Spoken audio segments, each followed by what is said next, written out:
What I would like to do through this presentation is to just provide an overview of the experience and the lessons learned. And not that this will be the way things get done, but it's an opportunity to think about what was tried, what worked, what didn't work, what might work in different situations. Highlight the very practical. How do you start? Where do you start? Who do you work with? Who do you involve? Those kinds of questions. And then describe the processes and approach. Specifically with regard, I'm going to talk about strategic planning first, and then I'm going to hone in on prioritization towards the end of the presentation. That's the timeline, which in many of our lives is actually a very short timeline. But the Commission has now gone through 2 cycles of strategic planning. It has embarked on its 3rd cycle. So when you look at this diagram or this picture, what is it that you see? One strategic plan period taking over from another one. You know, so normally the second one would be informed by some of the shortcomings of the first strategic plan and what collective action they would want to take, you know, to move to something better.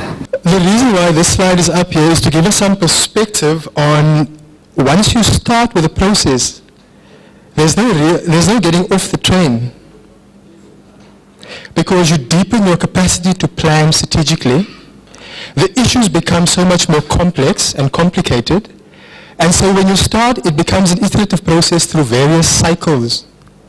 And I'm sure that when we come back to this place 20 years, to Nairobi 20 years from now, and everybody puts up their slides, we'll see how they've gone through various iterations. And so it's important that when you build your planning framework, that you have these major points of revision to determine what has worked, what has not worked, and then to lay out the framework based on what you have learned, as you have said just now.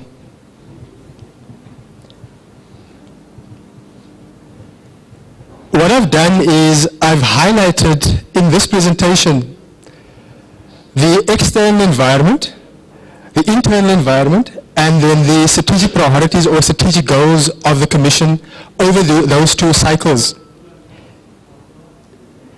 And again, if you look at the external environment, in 2009, when the 2007-2010 plan was done, it was a remarkably favorable environment for strategic planning to take place. In 2009, we had a financial crisis by then, and what tends to happen under those kinds of conditions is governments become conservative, business becomes conservative, and may even argue that for us to move through this period of crisis, competition authorities should allow us to do certain practices, for instance.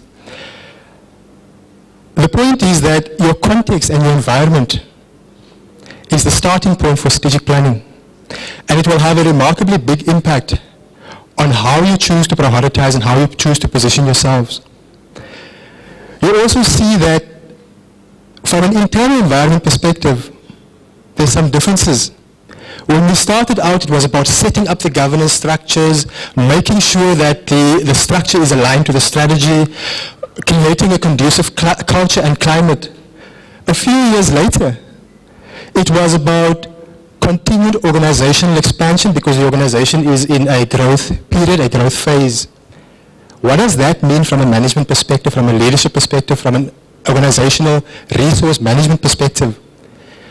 Organizational growth is very underrated in terms of strategy management and resource deployment, or applying your resources, and it's a point that we'll come back to a little bit later on.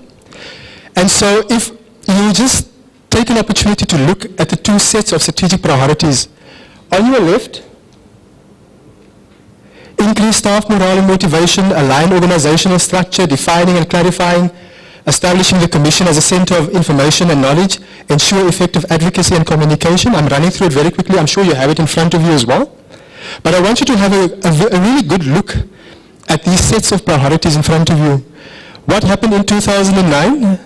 Achieved demonstrable competitive outcomes in the economy, improved competitive environment for economic activity, and realized a high performance competitive regulatory agency.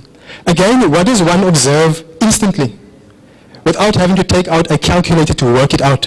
What do you notice? Yeah, I think we can safely say that in terms of the dynamics are changing. Because what obtained 3 years ago, maybe if we look at the global economic environment, you would see that, well, funding availability was much greater than it is today. You know, with the global economic crisis, it has become more and more difficult to source funding. So I think those are some of the things that could emerge. You can learn a lot from an organization by looking at its strategic goals. What for me is very obvious when I did this exercise, and I didn't think about it at the time when I put the two tables together, is that you can clearly see that in 2007, the organization was very inward focused. Out of the 5 strategic priorities, and I mean it is a rough rule of thumb, we're not calculating precisely, but out of the 5 strategic priorities, 3 of them were about the organization itself and 2 about the economy.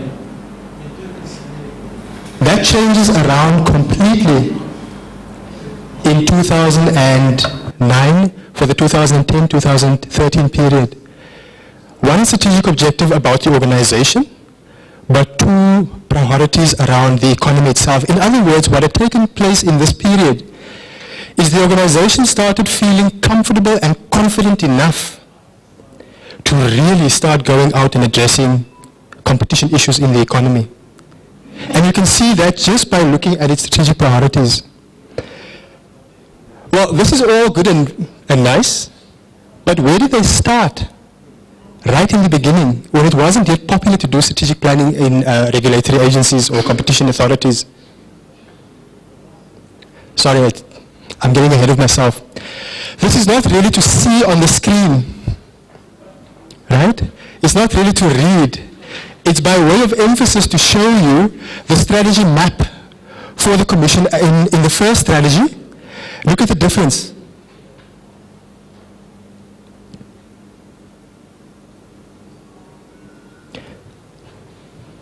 Lots of things to be done in the first cycle of planning. Far more focus in the second cycle of planning. We understand our capacity better. We appreciate our role a little bit better. And so therefore we can be more focused in what we do. It takes time to do that and to arrive at that point. This is also something I will come back to as we move along. Any questions at this point? Before I step off from the sort of big picture in terms of where the Commission is right now, having gone through 2 cycles.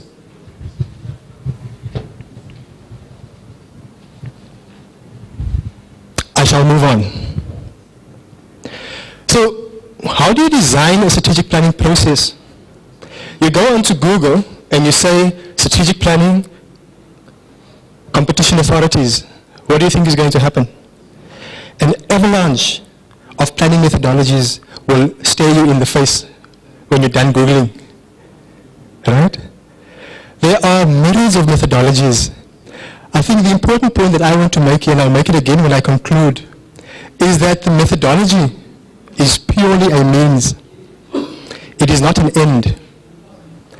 So you can select different aspects of different methodologies as long as it works in your environment for where you are in your stage or phase of development. The second issue I'd like to highlight here is that the public sector and the private sector, and Alan spoke about it this morning, are very, very different. They are constituted differently. They have different cultures. They have different governance arrangements. They have different accountability measures.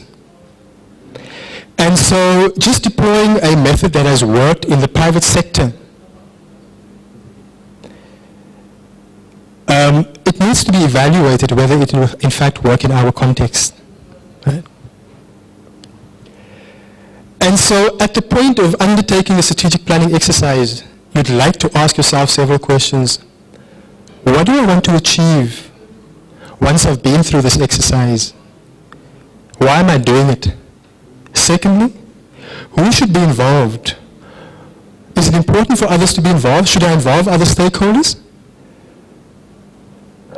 What role is it that I'm going to play? How much of ownership am I going to play as the leadership and the management of this organization? Do we bring somebody from the external environment in to help us with the planning, or do we do it ourselves? Those are the kinds of questions that you grapple with when you start out. Secondly, it's worth also remembering that because we are public institutions, there will typically be a framework of planning, a budget and planning cycle that exists, and we have to tie into, so whatever we do, we have to make sure that it is consistent with our own planning, public planning and budgeting environment.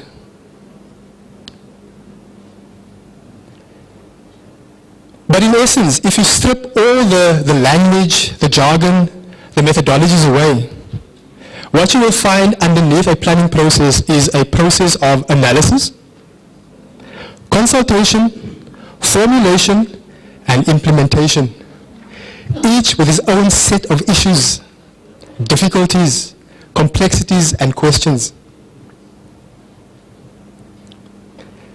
Some people have 20 blocks, others have 3 blocks, but if you really strip it away, that's what you sit with.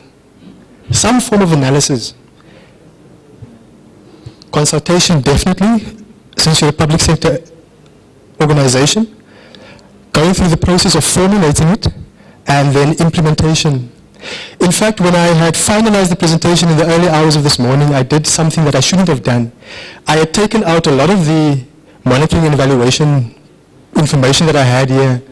And so I was surprised to hear that impact assessment monitoring evaluation is already a major issue. And maybe we can have 1 or 2 slides tomorrow again, Shan, just touching on that, but I'm quite happy to do that. The important thing is that this process is not necessarily linear. It's iterative sometimes.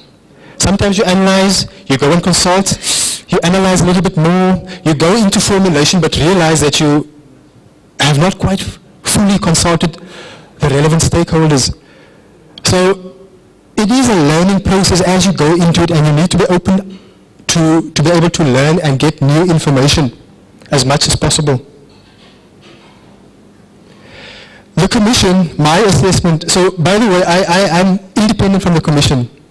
I worked with them for their strategic plan. I worked with them, but not for them. So this is my analysis of their planning. So it's an external insight into what happened with them. I think the Commission was very lucky when it started the strategic planning. Very, very lucky. Because it happened at a time, sorry, let me let me not overstate the luck. There was luck and good leadership. Because sometimes you have a wave of luck, but you don't ride it because you don't have the foresight and the leadership to actually exploit that luck. So those 2 factors were at work, because it just so happened around that time, a new commissioner comes on board, a series of new senior managers have been appointed, so everybody comes into the job at the same time. Nobody's holding on to some old ideas. And so the organization from a leadership perspective is ready to embark together on a journey. Secondly, in that time, the government is beginning to make a noise about reviewing competition policy. What does that do? It opens up the space for new ideas, for strategic planning, in fact, to take place. The stakeholders at that point became a little bit more demanding, because the Commission had now had 1 or 2 or 3 small successes. And all of a sudden the Commission is on the radar screen, where they have been buried among other public sector agencies and organizations. So they became a bit more demanding, because you can contribute to consumer welfare, amongst other things. The Commissioner then also decided with his management team that they would get us external assistance with facilitating the process. But ultimately, the custodianship, the ownership of the problem remain theirs, and I have a real appreciation for that, because sometimes when you work with organizations, the organization expects you to own the process, and the ownership has to be vested within the organization itself. So if that's the broad process, typically then what happens is you create awareness that the strategic planning process is coming by an inception process. You meet with the senior managers and you work out exactly what their expectations are. You talk to one or two other staff and you get a sense of how they see the process unfold, and you agree to the rules of this engagement. This is how the process is going to work, and you document it, working out the roles and responsibilities of everybody. You then move into overdrive with situational analysis. And again, there's various methodologies to do that, but it's some form of diagnostic, understanding the key trends and issues in your environment that in all likelihood is going to influence you. And then of course, the thing that we are doing now, we're having our strategic planning session in a room. Everybody throws their toys out of the cot and they put them back and they reconfigure them, and we have a map beginning to emerge around some priorities. But of course, if you think you're going to walk out of a planning session like this with a clear strategy, I think, yeah. Because what happens is there's a lot of fine-tuning that has to happen outside of the workshop itself. There's a lot more work. The planning session, you are by no means done with your strategic plan. In this instance, the Commission was very insistent that staff had to be involved for a number of reasons. One is that they were experienced staff, and so there were gems within the staff community that could really add value. But also it was already beginning to put the ball in motion that we are going to begin to operate differently, and you are participating in setting that agenda. So for staff buy-in, I remember having, I think it was probably the biggest session that I've ever facilitated, but you were in a large hotel room, you really couldn't see to the back, but you have all of the staff together to workshop these sets of priorities that have already started to emerge from the executive.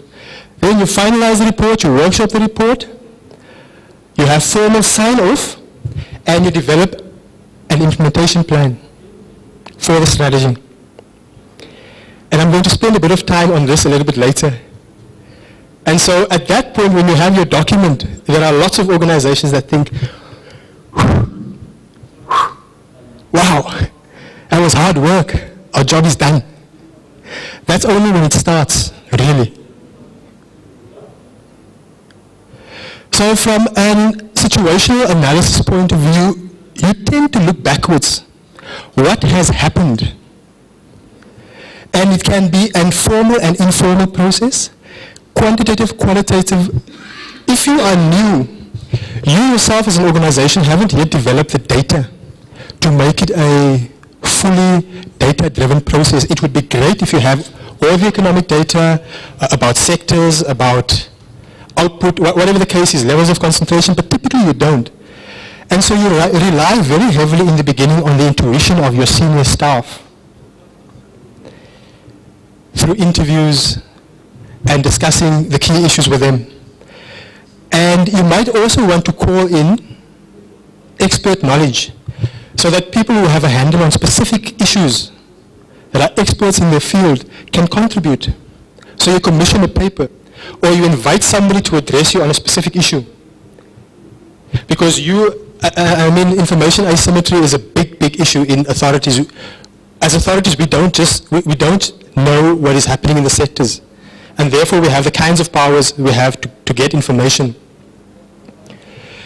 And the one caution I'd like to flag here is there are some people, and you see, our training lends us to certain practices. So when you're a lawyer, you want to argue. And when you're an economist, you like to see data. So the crucial question is always how much data and what is enough. Because you can also get trapped in trying to find data that, for all intents and purposes, would be too expensive to access, or you just can't get hold of. And then you have to rely on the intuition and the experience of your staff.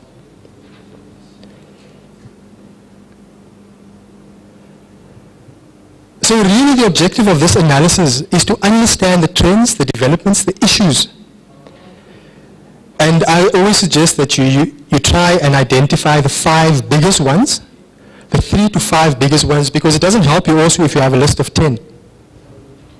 The 3 to 5 biggest issues that is likely to impact you over the next 3 to 5 years.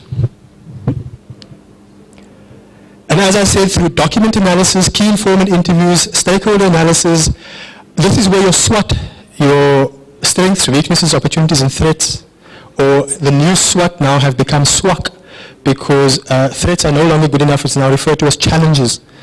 Strengths, weaknesses, opportunities, and challenges. This is where this one comes in, or PESTEL analysis, political, economic, social, and technological assessment of your environment. So there are well-developed formal techniques for doing these kinds of assessments.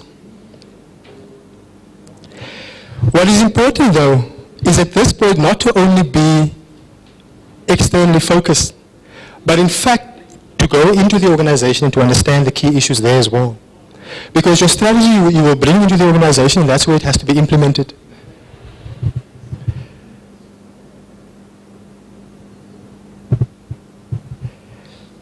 Your analysis already, before your consultation, begins to send signals to your stakeholders. Because your environment is co-produced with your stakeholders. The understanding of competition and its role in the economy, when you interact with your stakeholders, emerges from that process.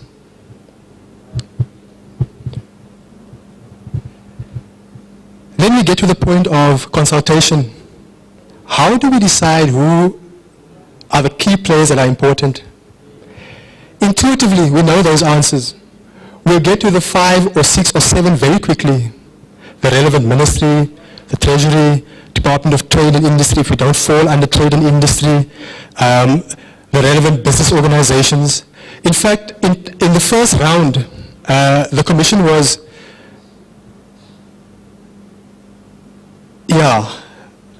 innovative, because they involved the legal fraternity. And the legal fraternity in that context is a very conservative fraternity. And so any ideas that might cause them to rethink their approaches that they've been employing for the last 10 to 15 years, they don't like.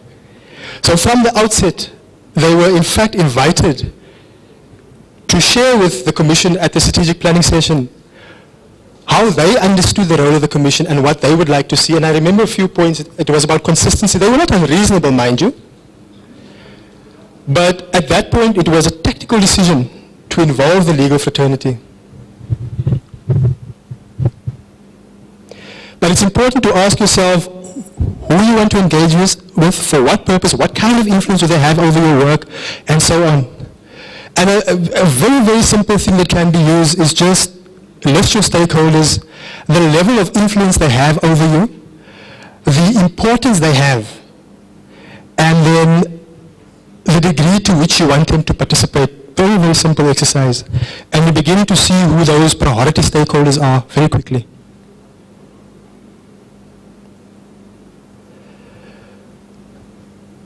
And so what is the purpose then of consultation? It is largely to gather as many perspectives, relevant perspectives, for your process of strategic planning. Because we know what happens if everybody comes into a room and they only have the same view. The discussion will last 15 minutes.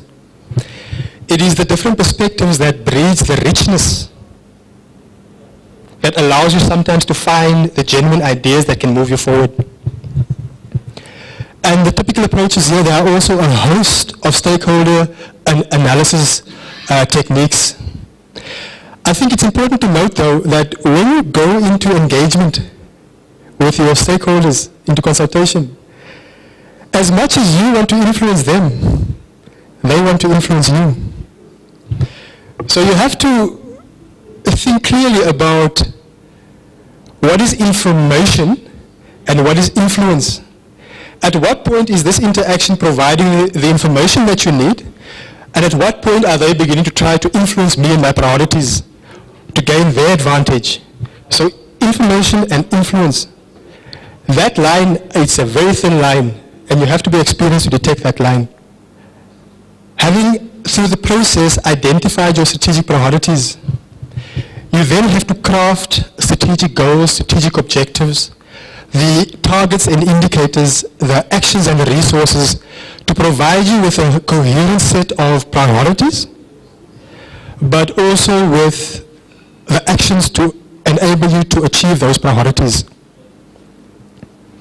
And this typically happens in the strategic planning session, but also outside when the document itself is being fine-tuned. So how do you know that you have done the right thing? You can do a quick assessment by looking at 4 F's. The first one is fit. Have I identified the right priorities in respect of my changing environment? Is the strategic planning or the priorities I have identified appropriate for my phase or stage of development? And does it give us a clearly communicable, coherent image of our future in terms of where we want to take it? In other words, how good is my fit in my environment and the resources that I have and the future I want to arrive at? Because strategy, the one thing that strategy does, it is pulls the future closer and shifts you closer to the future. Feasibility, a very important test, because we can set ourselves ambitious goals, but if we know we are not going to be able to put together the resources, the people, the funding, the methods, the relationships, the partnerships to be able to address those, it is going to be really, really hard. And what will then tend to happen is that the less success you are able to achieve, it starts a negative cycle and you lose confidence in your own plan. Focus. A strategic plan is a device, and one of its key tasks is to bring everybody onto the same page. By being able to create focus. You would have noticed with the commission, with the first round of strategic planning, they were focused, but not entirely. By the time the second cycle happened, they were a bit more experienced, and therefore the focus was easier to arrive at. The framework should also support decision making. In other words, the set of principles begin to guide how you approach decisions and issues and how you make your decisions. It should be able to help you with the allocation of resources, and very importantly, if you are a new head of an agency, or you are the person that has just arrived in the organization and you are tasked with a responsibility, if you want to know what's going on in this agency, start a strategic planning process. It gives you a measure of control because you get information from inside, you get information from outside. What a strategic plan also does, who used authorizing and public value in their language on an everyday basis before today?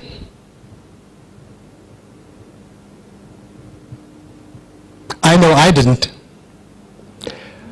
But it's a concept that is now lodged in my mind. Authorizing, public value, operating capability. A strategic plan will contain these kinds of concepts, and what it does, it builds a common vocabulary. And once we have a common vocabulary, we can begin to speak to each other without translation. So a strategic plan does that for an organization, especially if participation was wide. And it should allow you to begin to act in more predictable and systematic ways. because you have something against which to evaluate your actions.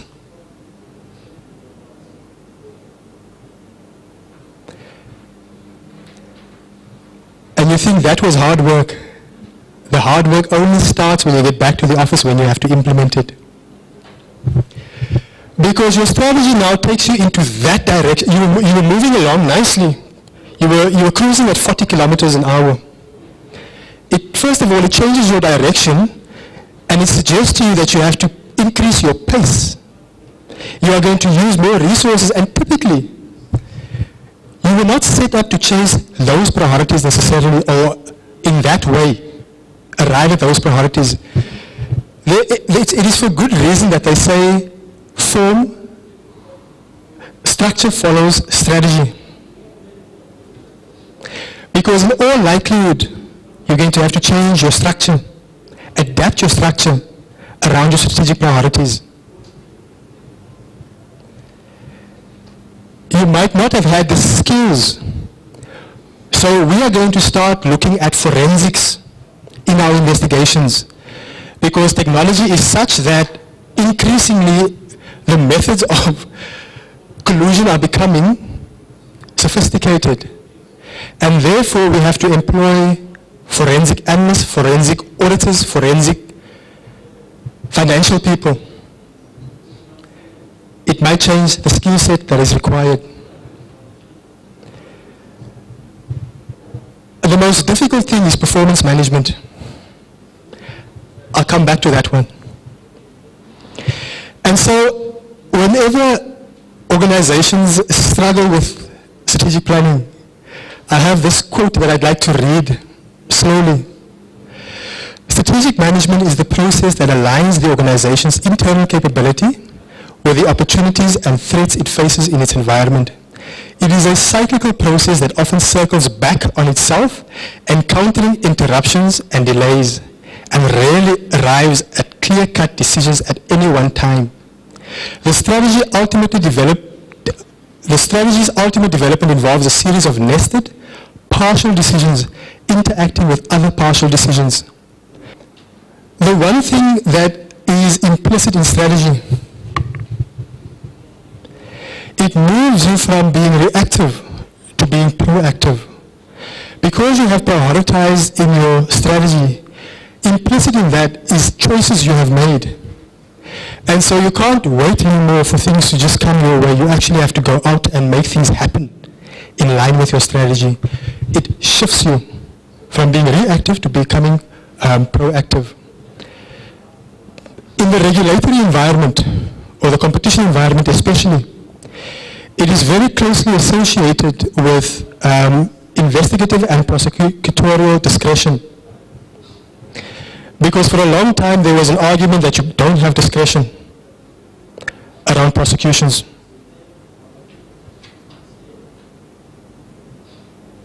That view is no longer as dominant as it used to be. And so there are mechanisms you can put in place around that, and I think the Commission is best placed to actually deal with that matter. My reading is probably if you are able to convince the most, through the process of developing your framework, you are able to convince the legal fraternity and perhaps the conservative elements in the organization, then you have a good foundation to create your framework for prioritization. And that process involved assessing the competition policy and its role in economic development, getting an understanding of what governmental priorities are from a socio-economic perspective, which are the sectors that are important. So it is not as if you're standing apart from government priority. You make yourself a part of government priority and focus your energy and your resources on some of the sectors that are important for government as well. The second big undertaking was to assess what was happening internationally at the time. What's happening in the EU, what's happening in the States, what's happening with in the UK, and look at what we can learn from their process and how it can be adjusted for South Africa. And then started to develop and to apply the criteria. And this is purely just, it's not for going through in detail, but it's purely just for illustrative purposes where you have your key considerations and your criteria for selecting sectors. You have your, it's small as well, but it's your steps and the decisions that you have to make along the way to prioritize your cases within your sectors. And so what happened is, again, you will see there's some evolution. For the 2007 strategy, food, agri-processing and forestry, infrastructure and construction, intermediate and industrial products, and the financial services were the sectors that were prioritized. And so for 3 years, this framework is being applied. It gets reviewed in 2010, and again it grows a level of sophistication, because all of a sudden, it's not just about enforcement and investigations. You have priority sectors for enforcement and investigations, and you have priority sectors for advocacy. And a new instrument, the market inquiry that is coming online for the Commission, identify a sector for that as well. So you have different priorities for different instruments that you have.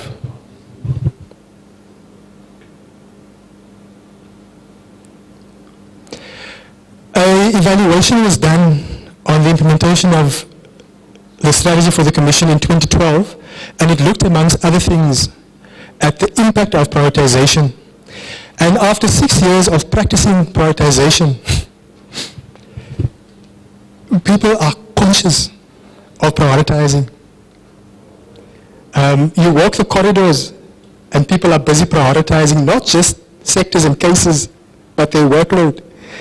Because it's become part of the DNA of the organization, ingrained in the culture, prioritization. The other thing it did, when you begin to prioritize around certain sectors, you hone in on those sectors. You develop expertise and knowledge that few others across the country develop because of the kinds of cases, because of the kinds of investigation. So you actually, if you think about it, a 100-meter sprinter, his or her physical build is very, very different from a long-distance runner because they exercise different muscles. And so when you exercise yourself in a construction sector, for instance, you really begin to know that sector because of your focus. You develop specialized knowledge